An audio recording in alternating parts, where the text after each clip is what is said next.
Welcome back to the Toffee Blues, your source for all things Everton. My name's Connor Williams, and we're back with another video. Unfortunately, this one's not very jovial. It's on the abuse that Everton players are receiving, Dominic Calvert-Lewin, and unfortunately Amadou Onana now as well. We'll start with Dominic Calvert-Lewin. First time back in ages. Really looked forward to seeing him. If you know anything, you know we play better with him. He's a focal point. He's a good goal scorer when he gets the chances. His hold of play is fantastic. Aerially, one of the better players. When you see him fully leap, he is so tall. It's impressive. Yeah, obviously, I think it was about 20-minute mark. Gets injured, goes down. When I saw this, I thought he's off. I thought, looking at the replay, I thought concussed. He's off anyway. Turns out wasn't concussed, which is really lucky, by the way. You don't want players getting concussed. It can have a nasty long-term effect, concussions on the brain if repetitive.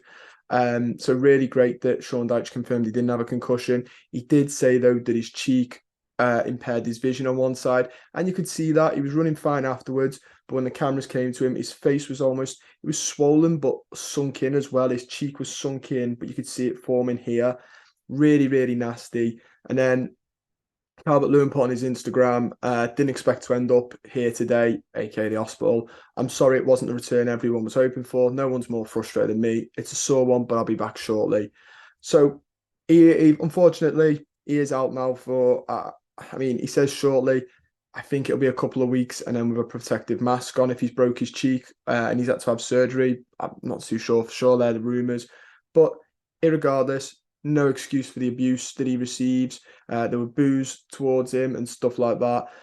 His dad's put a statement out that I'll read in a minute. But it's just a shame. It's a crying shame because the lad wants to play. It's the first time he's been fit in a couple of years. And this was just unfortunate. I came on, people were saying, oh, he's crock. But he's not. If it was a reoccurring hamstring injury, I'd be like, yeah, you know what? There is an underlying problem that's not going away. And I don't know how you fix that.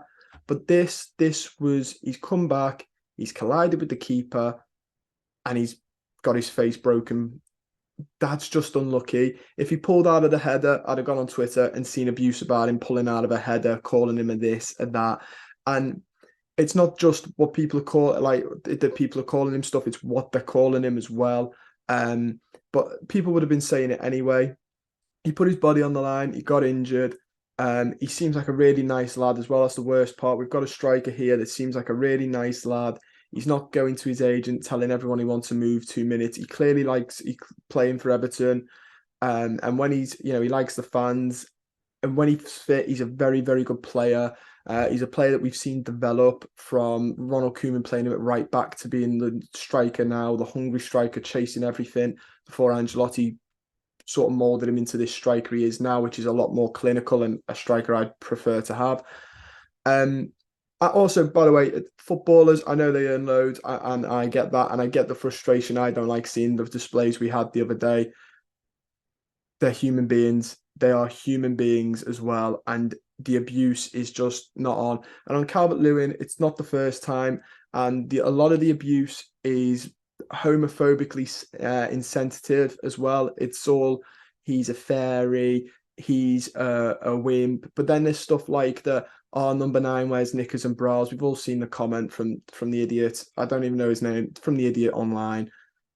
That's got some really nasty homophobic undertones to it that is just not on.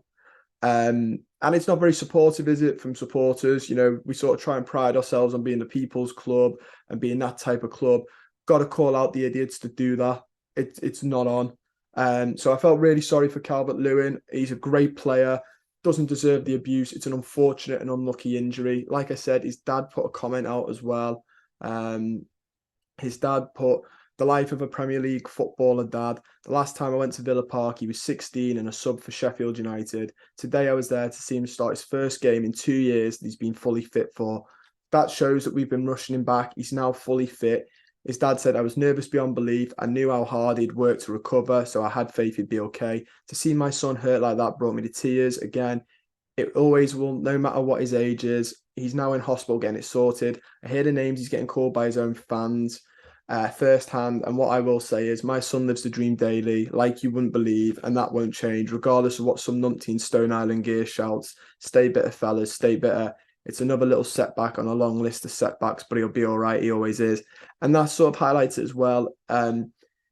His dad's watched him come back from these injuries. They're clearly, tough injuries. Calvert-Lewin mentioned, I think it was only last season, about mental health. And obviously the journey he's been trying to get fully fit the last 2 years. And he mentions mental health.